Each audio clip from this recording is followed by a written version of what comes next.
useful for. And if I have time at the end of my presentation, I will try to illustrate to you how can this method can be applied to the problem that you study. Because I have been becoming familiar with your topic of work, so I think it can be very useful to apply this method to your problems. Okay, so the first thing I need to define to you is that something that we call in economics marketed goods and services, and something that we call non-marketed goods and services. And why do I have to do this? Because this method is to study the economic valuation of non-marketed goods and services. So, as you know, as you may imagine, what do we mean by marketed goods? Are everything that you can buy, and there is a price that is transparent and is public. But non-marketed goods are goods and services that have no prices. There are no market for them. Okay, and an example of that, but before I do that, but even though when these goods and services have no markets, we still can induce some value, assess some value for these goods and services. If this good or service provides to human beings a positive effect, then we can say that this good and service has a positive value. But if it has adverse effects on the human well-being, then we say that this good and service has a negative value. Okay, so these are some examples of non-marketed goods, and usually we say that these non-marketed goods are products that don't have substitutes, So you can see here, or at least not easy to substitute them, right? And these are the goods and services that are appropriate to value, because there are no market for none of them, okay? You don't have a price for clean air. How do you, and that's exactly the method that I will present to you, is the one that is useful to have some value for these goods and services, okay? Okay, so so again, to repeat myself, what is the purpose of this work that I have done for the mining sector in Peru? And it was a target the indigenous communities that live close to these mining sites. And it's exactly to assess, to elicit preferences for mining in order to obtain the value for the environmental and health impacts from mining activities. Okay, so that is the main purpose of this work of mine that is already published. And then hopefully it will become clear, because maybe this wording is a little bit strange to you, but my goal is to also that it become very clear at the end of my talk. So the method is something that we call the stated preference method. And within this method, there are two of them, something that we call contingent evaluation methods and choice experiment methods. So what do? I try at least to address the following question. What are the environmental and health costs to the local population from developing countries, that is derived from mining activities? Surprisingly, there is not much work on this for developing countries, So, so you can ask yourself, why does he do this? What is this useful for? And the reason, and it will become clear again at the end of my talk, I hope, is because when you assess the cost, or the benefits, say we stick to the cost, then the government can have some tax programs, some tax policies, in order to compensate the people that are affected by the negative effect of this, for example, mining. And also, for example, can be used for these cost and benefits analysis of projects. How do you know that to construct a railroad along the East Coast or the West Coast is beneficial? How do you end up deciding that? So you have to have a cost-benefit analysis for that, right? So, and that's what this method is, not the only method, but it's one important method, okay? Why would you do that? So again, it's either to subsidize the no-marketed product or tax when it's not beneficial to the human beings, to human well-being. So let me give you a couple important examples how this method have been applied to the United States. Okay, I don't know if you remember, maybe you know that, but some of you may have become familiar with this, the Exxon Valdez oil spill. How many of you knows about this Exxon Valdez? Yes. Okay. So as you know, there were an spill of 11 million gallons of oil and in Alaska, right? And of course, damage the ecosystems around the area and also affect humans and business. Okay. So of course, this Exxon has to compensate for these losses, you know, the ecosystems and people and business. So there was what was the end sum of settlement? It was a little bit over $1 billion. And so you can ask yourself, how did they come up with this number? So, and it was this stated preference method that was used to come up with that number. And of course, it's very controversial because how did you value biodiversity? How do you value fisheries and birds and so on, right? So there was a team of natural scientists, economists to do this stated preference analysis to come to this $1 billion, okay? And that's still going on, reparations and rehabilitation of the area. Because of this, it's around $2 billion they have going on, still reparation on in the area. And it comes, this $2 billion came also from these methods, okay? So as a result of that, also the Oil Pollution Act came enacted. And then this program of NOAA, the damage assessments and reparation and restoration program, okay? Just as a result of these methods. Because they said, well, this is how much it costs to have this oil spill, okay? The other case was this, the Deepwater Horizon. And I'm not so sure, but anyway, you can take a note and watch the movie. You know, so it is about the damages that this Deepwater Horizon caused in the Gulf of Mexico. Okay, that was a very big oil spill. It was 134 million gallons of oil, okay? So, and then also 11 people died, and of course, a lot of damage in the ecosystems, people's livelihoods, and business, okay? So there was also a settlement, of course, was much higher. It was also almost $14 billion. And again, how do you come with that number?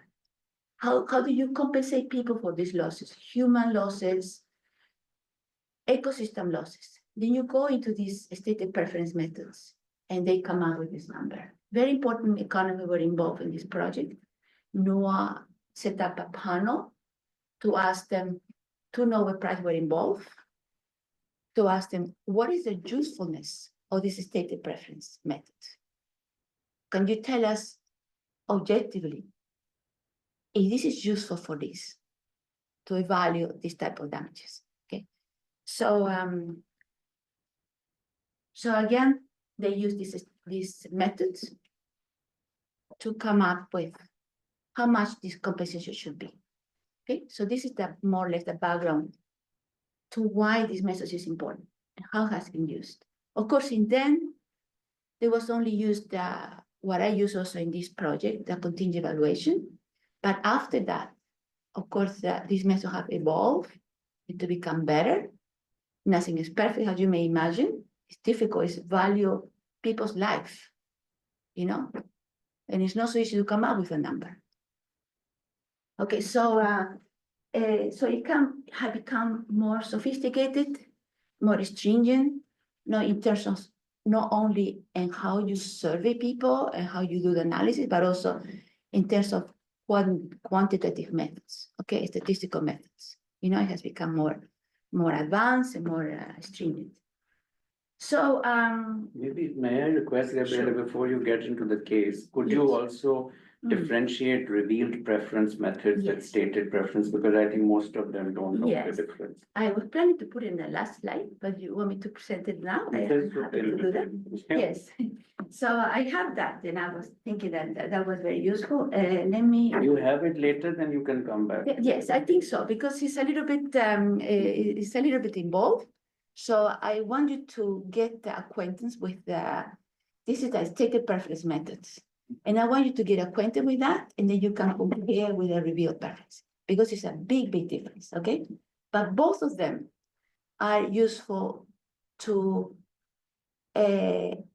have an economic valuation of no-market products. Yes, but there is a difference, because you can ask yourself, when do I use revealed preference? When do I use a stated preference? Okay, so I will be efficient and come up to that slide. Okay, okay. So you know, as I said, there's very little work. There is more work for developed countries. You know, perhaps it's easier. You know, mining is a very delicate issue. Salim can confirm that. It's a very, very delicate issue. It's very complicated. And as I go, I will explain to you some of the complications, right? So, in spite of the community, academic, and societies know how difficult this mining is, the effect of mining. So still there are not many studies evaluating the problems of mining. So in addition to all the environmental and health problems, you also have another social problems and economic problems with, for example, land displacement, the loss of the livelihoods, the culture, their identity, and also production and economic activity. Because their soil, the water is affected, then agricultural productivity decreases as well, you know? So now, why do I want to study this? So, you know, as Celine says, I'm originally from Peru, and, you know, far away from my country, I read all these conflicts, and I ask myself, what do they have this conflict when these miners are so rich? So, and the only thing that I have in the back of my mind is, well, if you have some conflicts, that must be the mining has some cost. And do we know those costs?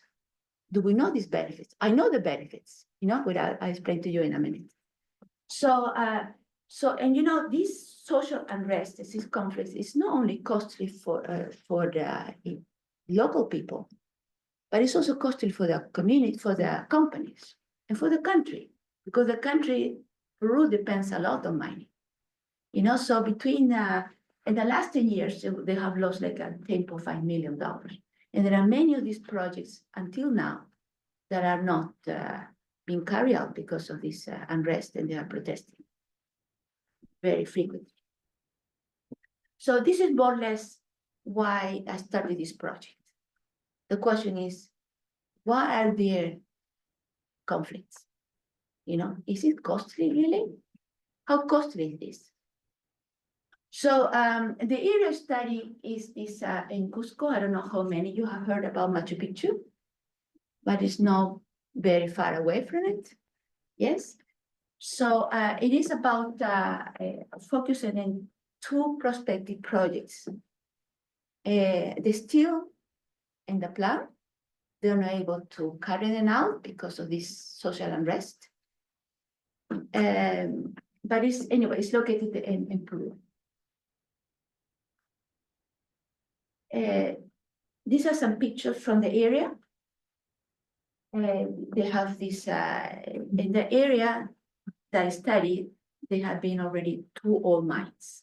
You know, this is a picture of one of the old mines is still active. One is to be ended.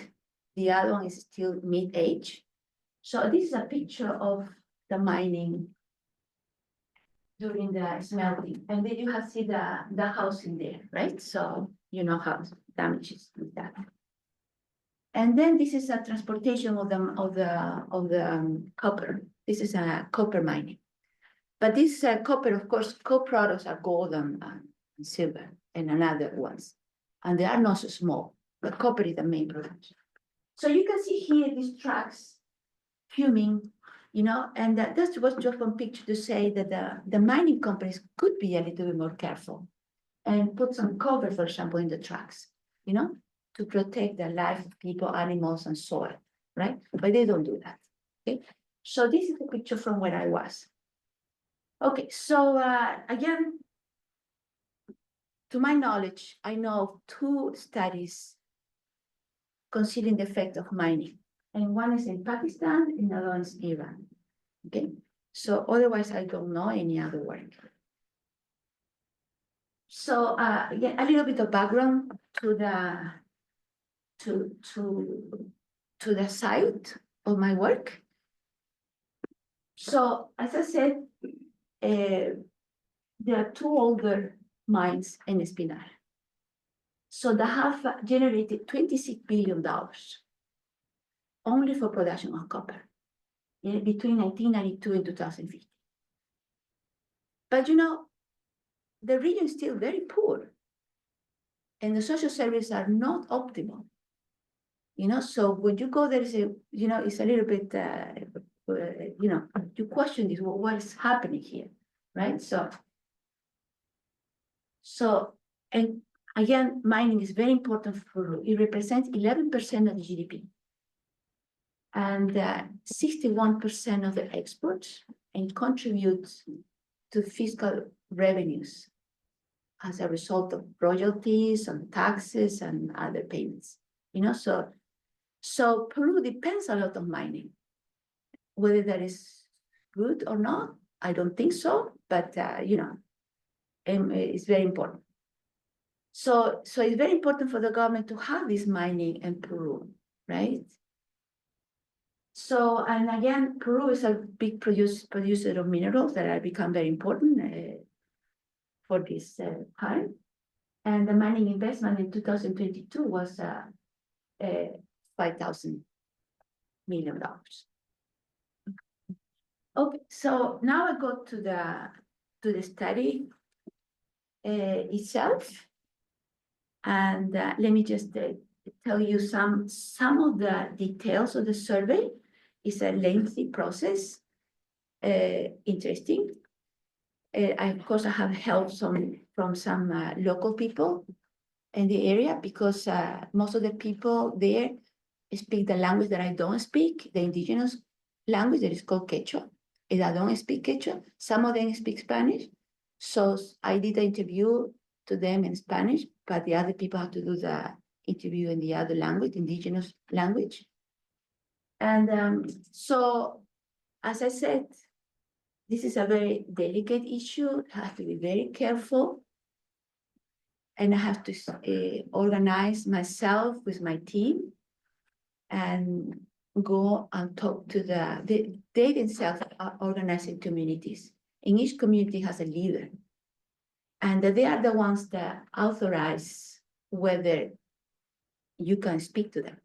So I have to speak to them and tell them, can you give me permission? And they were very skeptical, because they saw that whether I come from the government, whether I'm an NGO, or who am I supposed to be?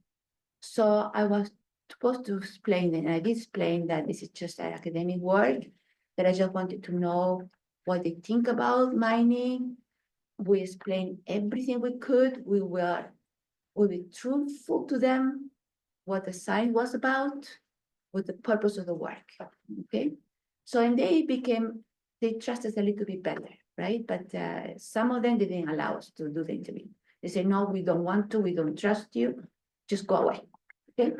So, so we did, when we were allowed, we did some focus groups, we did pilot surveys, and to these people that they had lived with mining for so many years, I didn't need to explain to them what the problem was, right? Actually, I learned more from them than they learned from me. And that was very useful, because that was very useful for me to design the surveys, okay? So, but still, I had to explain a few things to make sure that everybody knew what I was for there. So we collect social and demographic data from them, all possible status. And also we asked them, what do they think about their governments? And what do they think themselves about mining? Okay. There is one thing I should mention also that didn't write it, I just came out to remember. By law, the central government has to give 50% of the taxes and royalty they collect to the regions where the mining come from. Right? And then you're still wondering why do there are so much poverty, right? But this is another day of discussion, right? So anyway, so that was, but there are more, I brought some pictures, environmental impact assets documents, because these prospective projects, this Cocorohuayco and Quechua, they are still prospective projects. And they are existing environmental impact assessments, but they're all the time revising it because people are not happy with it. So they are revising it constantly, okay? So, well, anyway, I collect this, fortunately, I became friend with the Minister of Environment. So they were very, very nice. They helped me and they gave me all the documents that I needed to do this project. So I was very happy that I got help from them, but I didn't want to do anything with them to avoid conflict of interest, right? So anyway, so okay, so let me just put right away the survey. I want you to please don't look at the last two columns, because the last two columns were additional questions in the second step to make the statistical estimation more robust. So ignore the two columns because it's distracting, but I need to put it to let you know in case somebody question about it. So I want you to focus in the first three columns. This is again, there was a questionnaire, about their, all their economic situation, social situation, demographic, and so on. And then I present to them this survey. So this is the contingent evaluation survey. This is the simpler. This is what this Exxon Valdez the case used, and Deepwater Horizon used. It's a dichotomous question, the yes or no, a choosing which plan. So this is the way we ask the people. You are faced with two plans. The first plan is no mining. And the second question is, yes, keep the status quo. Let's keep this, let's roll these prospective projects, let them to take place, okay? So, and we tell them, listen, if all the people in your community choose the plan or no mining, then that will cost you 100 soles. Soles is the Peruvian currency. But if most of people choose the status quo, let's continue with mining, then it will cost you nothing. But each of them has a consequence. It will have an effect on your environment. This will have an effect on your environment, but they have no effect on the environment because there will be no mining. But again, you can answer, why do you ask them $100? Because this is the way the method goes, so each plan has a cost. Each plan has a price, right? And it's from this survey is that you derive the cost of this non-market good or service, which in this case is health and environment. So, so this is the way we present to them, right? So any questions to this? Yes. So what's the WTP? It's the willingness to pay. Yes, I'll explain in 1 second. Yes. So just I want you to understand what the survey is all about. Two plans, choose one. Each one has a price. Are you willing to pay that price? And again, why do you ask them to pay $100? Because mining after all brings some benefits. And if you don't want to have mining, then there is a price for doing that. And that price is $100, right? So pick one. And that's a contingent valuation, yes or no? You know, if I have time, I will explain to you a little bit what the contingent valuation was for the Exxon Valdez case, okay? So let me go now to a little detail on this. So I have these 300 people. I couldn't do more. I wanted to do more, but I finished this just before the pandemic, lucky me. But also I wasn't able to continue because there were some conflicts. There was some death casualties, and they closed. They said no more. You know, so I had to stop. Fortunately, I have 300 for this type of study. When it's so difficult in developing countries, then it's for journals is acceptable. Okay, so then I was. It was very difficult. Yes, yeah. So I have these 300. You know, we always by day we divide it, right? So this day 50% you ask willing to pay, 50% you ask the willing to work. So what is that? So we tell them how much are you willing to pay for that price, or how much are you willing to work for that plan, right? So how much are you willing to pay for that plan? How much are you willing to pay for that, or to work for that plan? Or again, how much are you willing to pay to avoid mining? How much are you willing to work to avoid mining? And you can ask, what do you want to ask for work? Because in countries like in this region, no, it's not in the whole Peru, of course not, but in these rural areas. So there is not much cash in the communities, you know, there's very little cash. Most of them, they don't participate in the labor markets. They are self-employed. They live from their agricultural activities. Yes. Many of them, not all of them, you know, they are engaged in barter economies. A barter economy is an economy where you exchange product. I give you this, you give me that. Okay, there's no money involved. So that's what is called a barter economy. Okay, and there is a lot of that in these rural communities. And then, of course, very little access to financial markets. Okay, that is the reason we ask the willingness to work. And besides, in these communities, they are very used to contribute with work for free, to help the communities, to help each other. And this is almost mandatory. Every week they have to contribute 1 hour, 2 hours of work, and it can be on the weekends.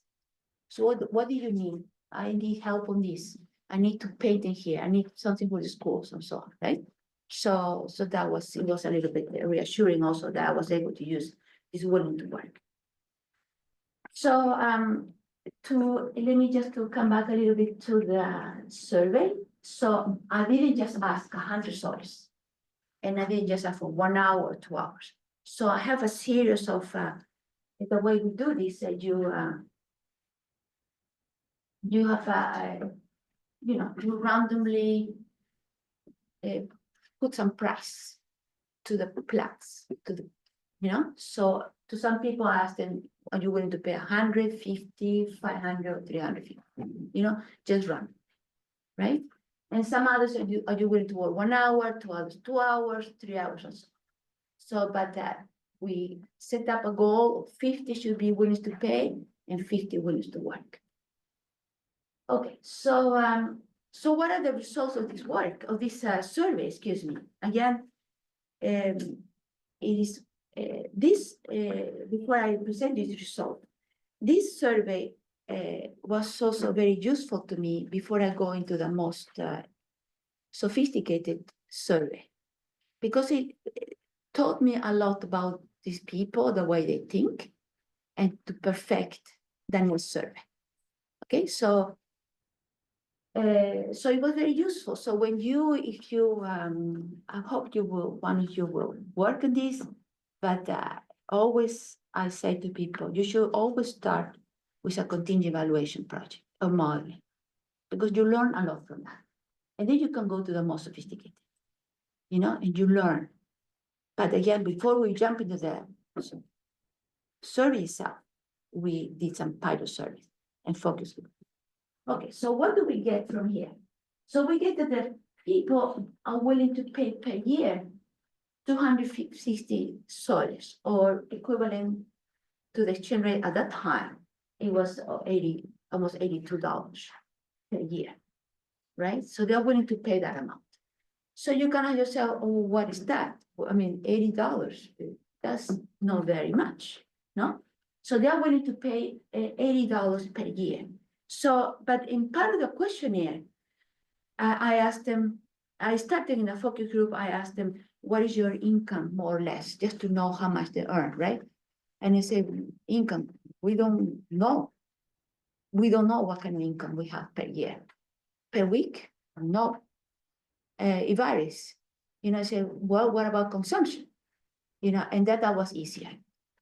Because, this is something more vivid to them, right? So they know more or less how much they consume per week.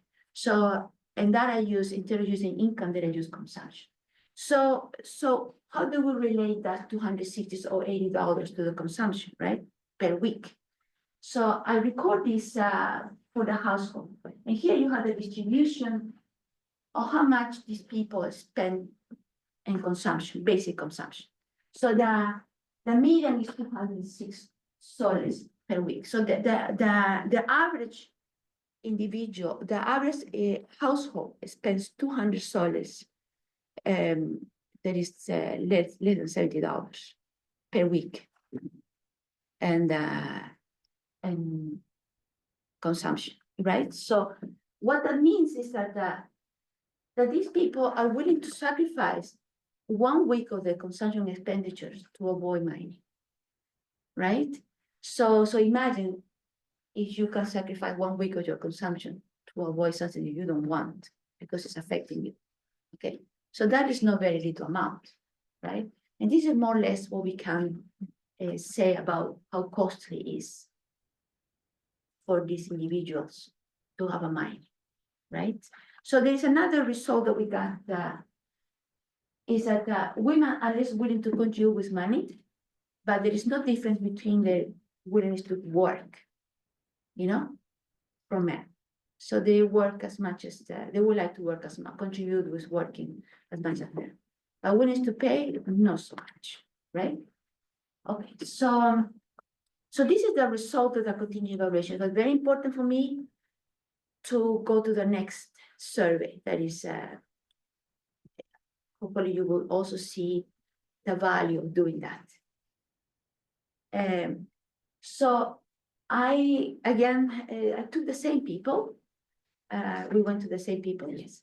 So, quick question for clarification. So you mentioned that when you design this experiment, you have this target 50 by 50. Mhm. So why you want to do this 50 by 50? 50% for willingness to work, 50% for. No, it's for the population randomly. We chose Oh, 50% of the population will be asked willingness to pay, Oh, I and see. 50% of the population willingness to work. Okay. So we did not ask willingness to work and willingness to pay to the same person. Yes, so Yeah, just willingness to work or willingness to pay. thank you. Okay, so we went back to the same people. At least we did try to come back. What we did trace the people and ask them. Now we're gonna go to the next type of survey, and we did brought some candy, some pencil. You can imagine how happy they are when you bring a pen to them. You just bring a pen, a notebook, chocolate to the kids. They are just incredible, So anyway, say yes, sure. And so in this case, it was not yes or no. It is about to present 2 mining projects with the corresponding attributes, right? And 2 projects more or less resemble the prospective projects in Cocoa White Contention, right? So I will come. So what are the corresponding attributes? So how you can see, there was each project, that means that each project was composed of a bundle of attributes. What are these attributes? It was the level of production. The other was the type of environmental impact assessment, excuse me. Some of them was one detail. I think that Kokorowaiko was detailed, but Kichu was semi-detailed. Technology underground or open pit, degree of damage to the environment and health, and the price of that project. Right? So I didn't just ask them damage on health or damage on the environment. And we went to detail and asked them, what do we mean by damage and health? And we knew exactly by documents from the government, NGOs, what type of health problem they have. Is a lot of lead in their blood or all these sort of things. So we're very specific, when we mean damage in your health means A, B, C, D. And we mean damage in your environment is 1, 2, 3. And they know that very well because they say a little bit difficult to see their animals that are sick, their soil. I couldn't test the soil, but that's what they say, right? So these are the attributes. So let me also put to you that, So then we also, as I said, we present to them pictures in case they don't know or they didn't know. So this is the open pit. For example, we showed this picture to them, and this is the underground that is 3 miles underground, And from them, I learned also that they prefer this underground, even though the old mines are only open pit. But they knew for experience, these Peruvians are very familiar with mining, right? So, especially in that area. So they know what open pit is, but we did still show them the picture. They know what underground is. They know the implication of having open pit. So this is the what we call in this choice experiment. This is the choice experiment survey. The example we call the choice cell card. Okay, this is the survey. So there are two mining projects, and each of them has, as I said, their own attributes: the production level, the exploitation type, the type of environmental asset that this project has gone through. This is only hypothetical, but try to resemble the actual prospective project. And then how much their environment will be affected. And I show you these pictures, and health, different degrees of damage, and then the price of this project. So each project has a price. And different type level of damage, different level of production, and different technology. So the question was, you need to choose the project that is the least favorable to you, in your opinion, the project that have the most adverse attributes. Okay, so they are supposed to choose one of those projects. But as I said, in this choice experiment, this is an example of choice set. This method requires that we present to each respondent more than one card, more than one choice set card. In my case, to each respondent, I face them with 4 choice set cards. This is the optimal. You don't want to give too little because you have to, remember, you have to do some statistical analysis and you want to have enough observations. But you don't want to have too many either because it's tiring. And when it's tiring, you don't get the right answer. So it is a balance. And that's what we did this focus group, to make sure how tired you become, how fast you become tired, right? So I present each respondent with 4 choice sets, and this is the statistical method. This is the one that how this field has moved. And And these are the different level of attributes. So different levels of production. Of course, there was a binary variable, open pit or ground, underground. The impact assessment was also binary. And then different level of environmental damage, health deterioration, and different prices for the plants, So there is also a mathematical method to get a good combination of the attributes for the 4 cards. So they get 4 cards with different combinations of attributes, right? So it has to be big variety of them. Okay, so what are the results of this? Any questions to this point? Yes. Yeah, thanks. My question is on the different attributes that you provide. So Yes. each and every participant will have 4 sets of different attributes, which are generating different impacts and different outcomes in terms of the monetary values for it. How did you make sure that in the focus group discussions, participants are not just copying from each other, but they are giving their right feelings towards the project? And how do you prevent this bias from the participants? What how do I ask them in the So the people were filling the cards in a focus group kind of format, right? yes. So my question is, how did you make sure that they were not copying from each other the results that they are putting on the card, but rather they are putting their own personal opinions on the card? Oh no, because it was a one-to-one. Okay. Oh yes. Yes. Yes. Fundamental approach question. When you say willingness to pay or willingness to work, you describe folks who don't come from many means to begin with, right? They don't have money to pay. How did you fundamentally explain to them what paying meant? It almost sounds like opportunity cost, Yes. right? If you don't do this, this benefit won't come your way. So was that fundamentally explained to them that when we say it's going to cost,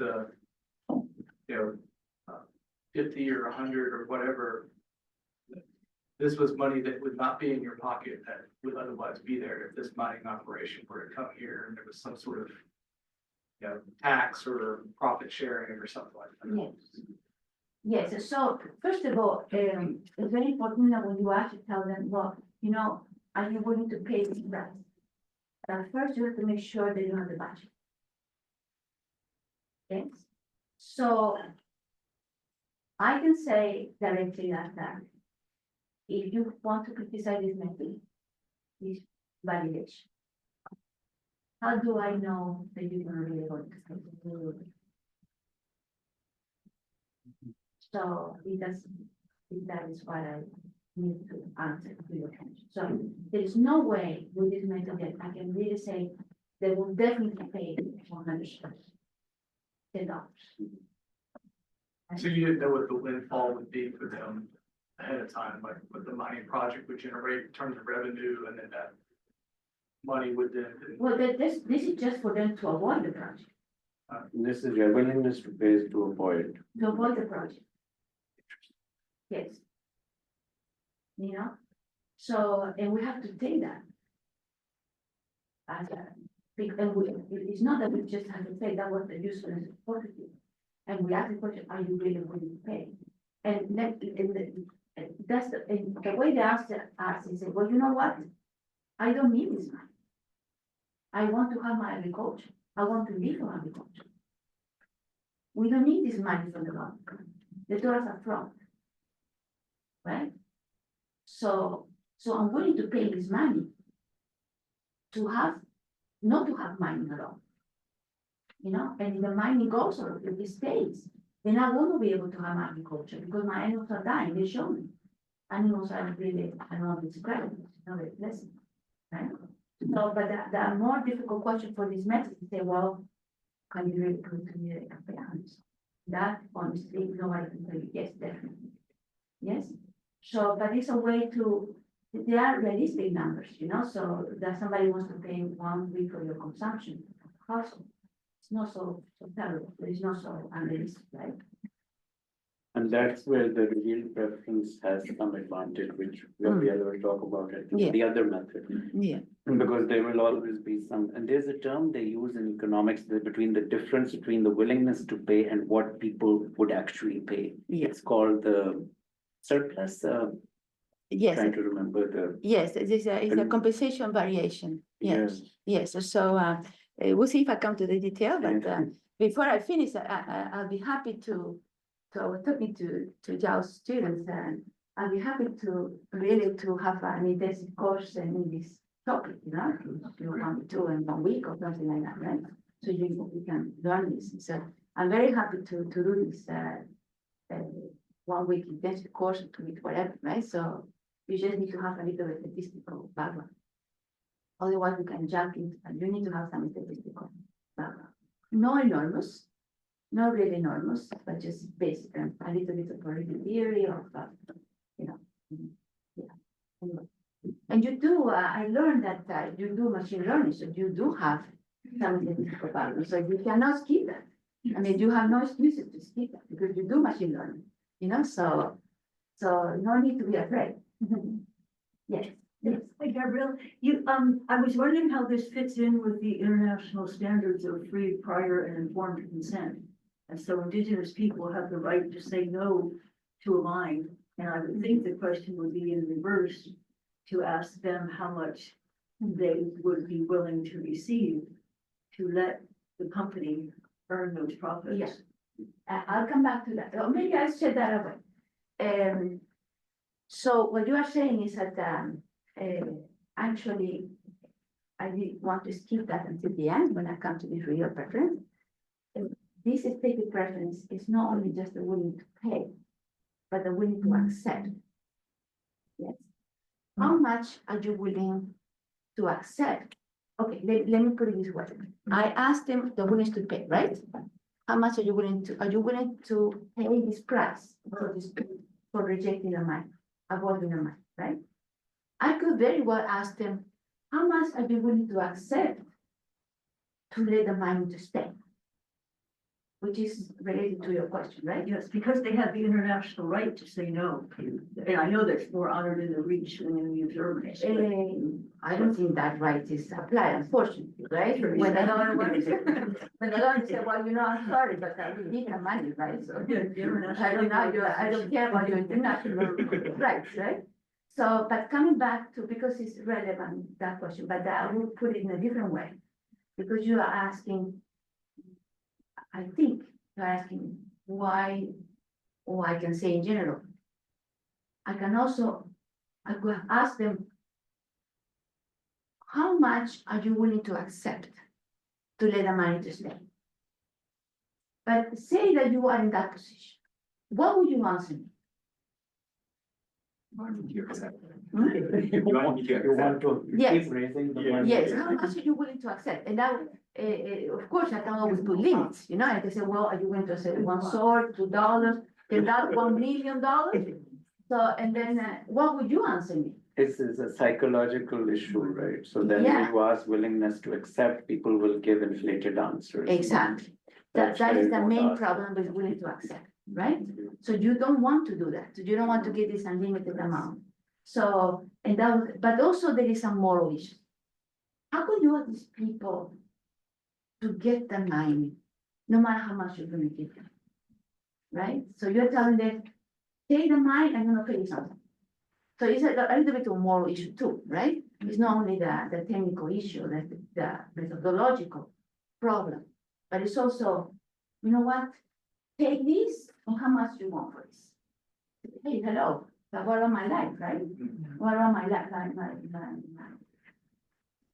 my agricultural business, right? So that's why I avoided to have willingness to accept. I didn't even dare to ask these people whether, and I ask you the willingness to accept, because it was like it's really difficult, you know? So I think it is the most difficult project I ever done in my life, right? So it was very risky. I was about to go to my videos, which is gold.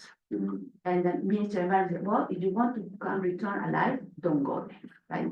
So, because it's really, right? So just there, it's safe, but, so, but the other one, when it's in the jungle, that is really tough, right? So don't do that. So anyway, but, so I hope I answered your question more or less, but the more or less your question is that unfortunately, these people cannot say, you know what, I don't want this because I have the right to do that. People don't really have much rights. Did you tell them their rights? Well, they don't. But I mean, the FPEC laws in South America, they're not applied, and each country has it, even though they have signed the Inter-American, what is the Charter of Human Rights, and a few of those, which do say they have the right. But they are not really, there's always like eminent domain, the government can come in and say, we think for the national interest. So even though they have the right, there's always something which can trump that, unfortunately. Yeah. So, Also, but also remember that the practical issue here is that the discussion whether the project will take place or not, it doesn't involve them. It involves also the company and the government. And that's what they protest. So now, little by little, the communities are participating in the negotiations. And that's what they protest. That's why they have this semi-detailed environmental evaluation. And that's what they protest, because they say, hey, you have not done this as you should, and you don't show me. And there's a lot of problems with them to participate, So the conflict it starts with not being able to participate.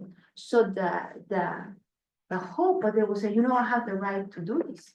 And say, but they don't have the chance to even say. They don't participate in that discussion. They are starting to participate, but it's not very broad.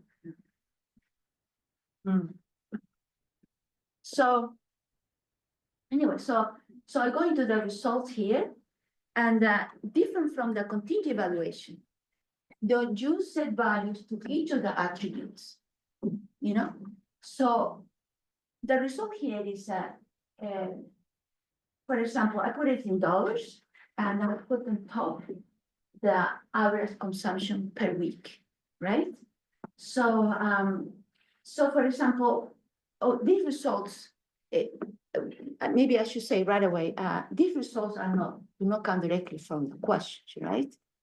These results are estimations from the model itself, So they didn't tell me it's going to be $40 or whatever in sodas.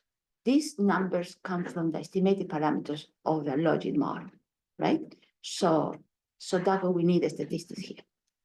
So what we get is, so here I have the willingness to pay and the willingness to work. And the willingness to work, I monetize the number of hours, taking into account the minimum wage at the time, the dollar at the time, the number of hours that they work, the average worker by law per week. So I come with some numbers about the monetized willingness to work. Okay, so they are not very different. When there is not, there is a space here and space here, it's because the parameters were not statistically significant.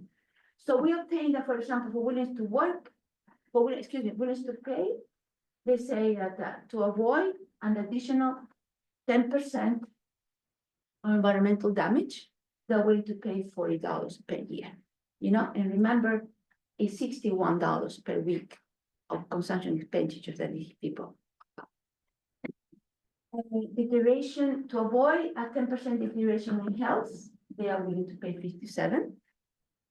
To avoid auto-repeat, $100 per year. And to avoid a semi-detailed environmental assessment, $71 per year. So, and something similar for willingness to work.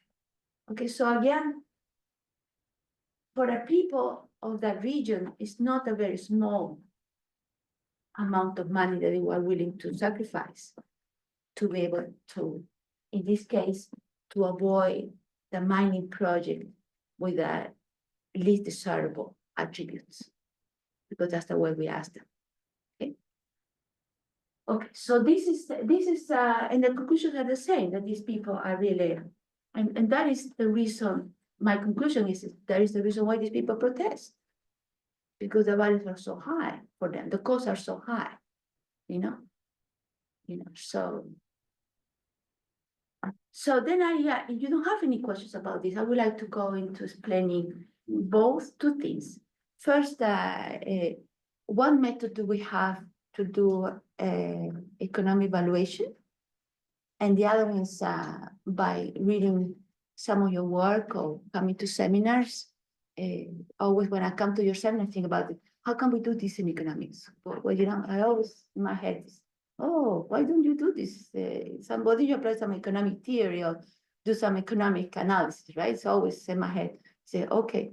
So that's the two things that I would like to present to you, if you allow me to do that in the time that I have. I have 15 minutes. But you have questions? Yes. I have a quick question. So, amazing work. I'm really touched by what you are doing there. So this amount of money, you just mentioned that it's not a small amount to them, but it's not too big as well. It's about 1 month or 1 week of their salary. So I wonder why they try to risk their life to do these protests, because they can be killed. Just for like about sacrifice of 1 week of their life, of their salary. But remember that this is the price for that project, right? Yes. This is not the price for their life. Okay. Because to avoid the project has a big implication for their life, which is much more than 1 week of consumption. Okay. This is the way you will view it. It's not as a well, but $60 is not very much, right? Mm-hmm. So why don't you just you can say, why don't you just let the mine go? But the mining to go means big implications for their health and their environment, which has very important long run effects for their life. I mean, it's a livelihood, because many of them cannot produce anymore. So these are very enormous social problems. They are displaced. Well, I think we're maybe, I also felt like, we say 1.2, less than 2% of their annual income doesn't seem, even you are saying it's a large amount. It doesn't like cognitively seem like a large amount in the broader scheme of things. So, so some people could use this finding to say, well, actually they're not opposed to mining that much because they're only, Yeah, but yes. Okay, I see the point. No, so what I don't have in this study is the evaluation of the long run cost of mining, right? For that, I will need to ask them, how much are you willing to pay for the rest of the 30 years to go mining? Every year, right? They say, well, how much? This is just a very short run, just to show this. It's very difficult, right? It's really.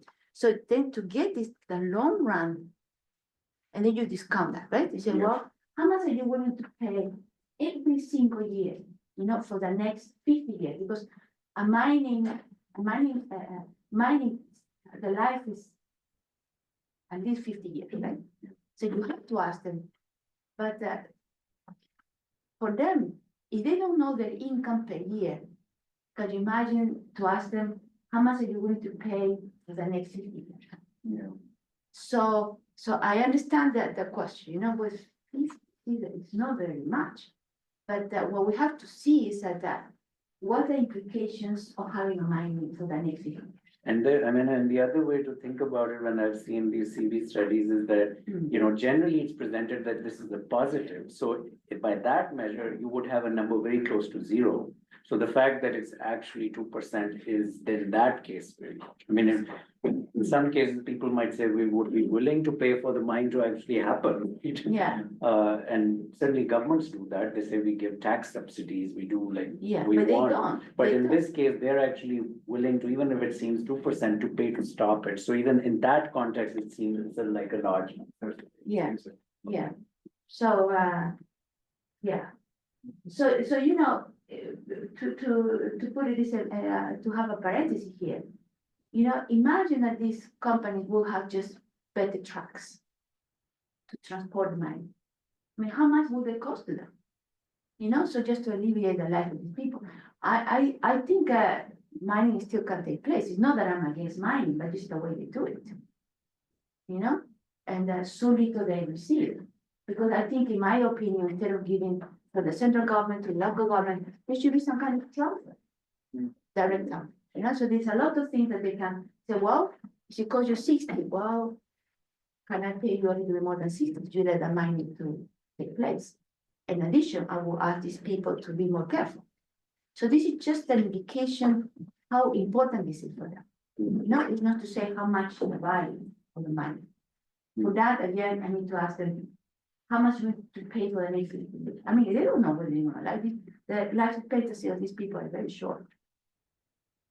You have a question? Yeah, I have two questions. The first one is, I want you to understand the baseline data that you put into the impacts of the mine. When you talk about environmental impacts, are you using the baseline data that was collected for that particular mine? Yes. Okay. So These are 250,000 tons. This is what the mining, the Kokoraku is planning to exclude. In the 100,000 is smaller. This is exactly the amount they are planning to extract. Yes, so those numbers are of course the health and environment that was just around, right? But open pit, environmental, all of these technical things, these are from the data. yeah, the second part of the question Yes. is, in your conclusions, do you think the people in this area wanted mining or not? And how would you assess that? They don't, they tell you. Do you think they don't because mining has several impacts or just because of the way it was operating within their government structures? Most of them, they don't want. Because they don't, it's not part of their culture, right? But it's true that some of them, because of the impact. And there's some of them very few say, we understand how good it will be for us. But the problem is they don't get any benefit. There is no cash transfer, they don't get any benefit. There are no schools and. So let me go to the, Yes, to the. revealed preference. Yes, let me, so this is conclusion. Let me jump into Rosaline is desperate to get on. And then I go to We the have only application. 10 minutes left. Yes, I know. So I think I go first to the review preference thing. And then I come to the application, but I can always, you can see this in my slides. Yes, I can publish that. So, so we have these methods to have an economic value to no market products. Okay, so excuse me, what happened? The previous slide. Oh yeah, sorry. Here. So so they are divided in two: the stated preference and the review preference. And the first question you can say, well, when do I use which one, right? So we say that the stated preference are used when you have non-use value goods and services. And in a minute, I explain what is that. And in the other real preference are use value goods and services. Okay, so what is a use value goods and services? Use value goods and services are goods and services that individuals actually use, right? For example, I put an example here and say that actually used for commercial purposes, right? So for example, when can you use reveal preference? Well, the reveal preference can be very useful. First, you observe people's behavior. You obtain the value of a good and service when you can observe the behavior of people. For example, why people choose to buy a house that is 5 kilometers away from a highway than a house that is 200 yards from the highway. Yes? So in a house is something that you directly use, right? Right? So And why is this useful? Because say you live, you have your house or your apartment, and these numbers are useful for the government too, and for yourself, right? For the government sake. So say that each of you have a house, and tomorrow the government say, well, no, I'm gonna run a highway in this way. And you suddenly read the paper and say, oh, my house is gonna be 200 yards from the new highway. So I have to ask the government to compensate me for that. And that is why you use the review preferences, because hopefully they have been some study, or they can do the study. The government say, how can I compensate the people now? Then the government can go and do some review preference study and say, well, why people choose to live 200 yards, 5 miles away from the highway? Why other people choose not to live 200 yards away from the highway? And then these values, these non-market values, still non-market values, because are obtained from people's preferences. The government observe those choices, and then they will say, okay, so I have to go to jail and compensate him for that loss, because his house now is gonna value less. Now he doesn't have any highway, but now he's gonna be in a year, he's gonna have a highway 200 yards from his house, and he's gonna protest. The government is gonna say, well, given that study we did in this year, we know that the value of the house, given the preferences of people, I'm going to give X to jail for that externality, right? That is so it's important that use value goods and services are goods and services that you actually use directly, So the stated preferences, like the one I did for mining, are goods and services that do not have perfect substitutes. So in that case was environment and health, all the elements of environment, all the elements of health.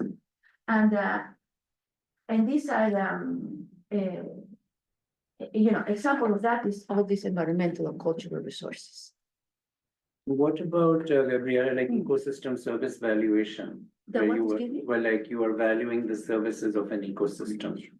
Yeah, right? So, that you have to do a stated reference, because the services, you don't have market for that. You don't, it's given only that you have market, but it's something that you don't have substitute. But you don't need to do a survey for that. Like you have, you have computer techniques. So for example, what is the value of a wetland that Yes. you are protecting? Yes. You don't necessarily have to do a survey. You could also do like, the wetland is cleaning this much water, which otherwise you would need a water treatment plant to clean. So there are, for ecosystem services, they have developed these corollary software and things like that, where you don't have to do a survey, right? Yes. So remember that all this valuation is with the human beings involved, right? You're gonna say, well, I mean, I don't know, what can that be? But so it is mostly applied when human beings are involved. And when human beings are involved, then how do you value that? Right? So that is something that we may want to think about it. Right? So when the cost and then that is not a non-market value, because that's a market value. They put it as a but I mean, that's been a bit of a tension in economics also, right? A lot of the people who do ecological economics, they would use those kinds of techniques. Sure. Like payments for ecosystem services. Sure, of course. But others would say, well, there is no market for those services. Right. So how are you putting them in that sense? Yes. So, I'm this is a method to do this, right? And it's not perfect, it's not perfect because, it has a lot of bricks. I can go and explain to you a lot of deficiencies or things that need to be. But for like our climatology faculty, maybe, I don't know if you have used this also, but for, the mangroves ecosystems, mangroves are a natural buffer against cyclones. So the mangroves are providing an ecosystem service, which gives resilience, but you can put a dollar value on how much you are able to save by preserving the mangrove. even though Yes. there's no market for the mangrove. because- Yes. So that's the kind of thing which would be in the ecosystem service valuation. Yes, so I have one example of this, how can you use this, state of perfect, right? And just give you just one of them. It is, for example, if you know the watersheds are being contaminated for whatever reason, right? And the watershed is affecting people's well-being, right? So the question is, of course, if people are not involved, you don't need to do this. But with people are involved, then we need to do this, right? And you say, how will you measure this economic and social cost? And that will we use this data preference. So, and then there will be, because there are some costs of doing nothing. And there are some benefits of doing something. So you will say, well, maybe I'll implement some green infrastructure. And the benefit of that will be not to clean up the watershed or whatever cost you need to maintain the watershed. And that the benefits, the savings, you can say in that case. And that's in contrast to what it will cost to the human being if you do nothing. So it's between doing something and not doing anything, right? So this is one example of that. And another one is, of course, biodiversity, same thing, right? What is the cost? If you lose biodiversity, it affects people, human well-being, right? You can also do this stated preference and say, well, why would you do this? What would you obtain the non-market value of this biodiversity?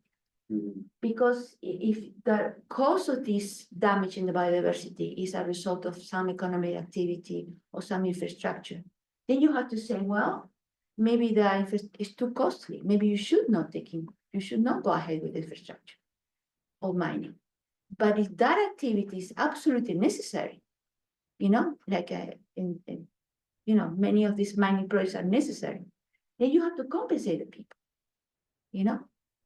or start to ask a tax for the companies or the individuals involved to pay. And that income can be used to compensate the ones that are affected, So there are many ways of doing this, and of course, the goal for economists also is to get the best number to better to say, to make any economic activity the least costly as possible. So what method can you use? And I'm not trying to say that this is the only one, but this is one of those, right? And for the mining project, I wasn't able to find anything else, that was possible to use, right? So sometimes we have our hands tied too, right? Yeah. Thank you so much, Gabriela, sure. for taking this. This is so valuable for the students to learn these methods, and even for our faculty. I think many of them may find opportunities to apply these with your assistance for, some interdisciplinary projects. So, but your idea of doing some kind of a little mini training on some of these I'm happy methods to would be do that. 1 credit, course on that or something. It would be great. So we'll think about that. Thank you. And thanks for the online friends too. I don't know if there were any questions. Yeah. Thank you for joining. Yeah.